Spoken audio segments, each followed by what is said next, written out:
नाज़रीन, concept health remedies में खुश आमदीद। आज जो रेमेडी आपके साथ शेयर होगी वो नौजवानों में कतरों के मर्ज का शाफी इलाज और मनी को गाढ़ा करके एक नई जिंदगी दिलाता है। नाज़रीन, कतरों का मर्ज नौजवानों की एक ऐसी बीमारी है जो जिस्म को अंदर से खोखला कर देती है। इसको जरियान भी कहा जाता है।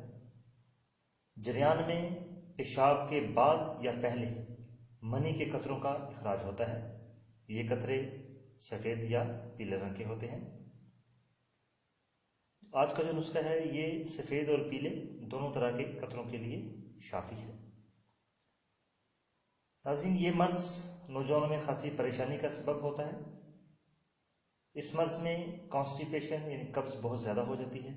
इलाज के दौरान कोशिश करें कि कब्ज ना होने दें, क्योंकि इसकी जो अद्विया इस्तेमाल होती हैं वो भी तकरीबन कब्ज करती हैं। और कोशिश करें कि कब्ज ना हो। पानी का ज़्यादा इस्तेमाल कीजिए, कच्ची सब्जियों का ज़्यादा इस्तेमाल कीजिए। इस दौरान मैं अपनी पहली वीडियो में आपको कॉन्स्टिपेशन के मतलब बता चुका हूँ। नाज़रीन, जरियान के नुकसानात में सर दर्द, कमर दर्द, जिस्म का बहुत ज़्यादा कमज़ोर होना, पसीना बहुत ज़्यादा आना, आँखों के आगे अंधेरा छाना, आँखों के गिर्द हल्के हो जाना, टांगों का कांपना, बेख्वाबी, दिल की बेतरतीब धड़कन, जिनसी ख्वाहिश का कम हो जाना। नाज़रीन, इसकी वजूहात में असाबी निज़ाम की कमज़ोरी वो किसी वजह से भी हो सकती है। मश्तज़नी, जिनसी ख्यालात को अपनी आमाजगाह बना लेना, कॉन्स्टिपेशन का बहुत ज़्यादा होना और बवासीर सर फहरिस्त शामिल है।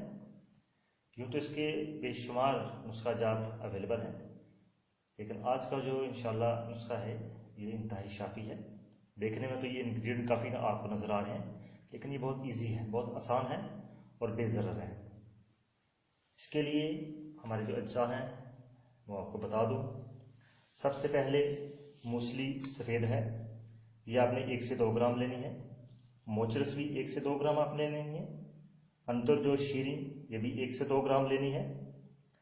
कीकर का गूंद, जिसे गूंद पे बोल कहते हैं, ये भी आपने 1 से 2 ग्राम लेना है। कतीरा 1 से 2 ग्राम आपने लेना है। कुश्ता कली ये भी 1 से 2 ग्राम। सत बेरोज़ा, ये वाइट कलर का सत बेरोज़ा, और ये सब्ज इलायची के बीज, ये भी आपने 1 से 2 ग्राम लेने हैं। कीकर की फलियां हैं, ये भी आपने 1 से 2 ग्राम लेनी है। सतावर 1 से 2 ग्राम। ताल मखाना भी 1 से 2 ग्राम। कोशिश कीजिए कि जो गोंद बबूल है इसकी मिकदार आप थोड़ी सी बढ़ा लें। इसको आप 3 ग्राम तक कर सकते हैं। इस्तेमाल का तरीकाकार यह है कि आपने इन तमाम चीज़ों को, जो कुछ सख्त हैं इनमें, उनको आप अच्छी तरह से हावन दस्ते में पहले कूट लें।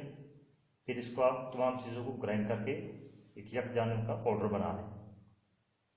रोज़ाना आपने सुबह नाश्ते के बाद आधी चम्मच गाय या भैंस की लस्सी के साथ, अगर लस्सी मुयसर ना हो तो मिश्री के शरबत के साथ आप इसको इस्तेमाल कीजिए। इंशाल्लाह हफ्ते के अंदर आपको मुस्बत नतीजे मिलेंगे। नाज़रीन, मज़ीद अच्छे नुस्खाजात के लिए हमारे चैनल कंसेप्ट हेल्थ रेमेडीज़ को सब्सक्राइब करना ना भूलिए। आपकी सब्सक्रिप्शन जो है वो हमारा हौसला बढ़ाएगी। बहुत शुक्रिया। डॉक्टर खावर।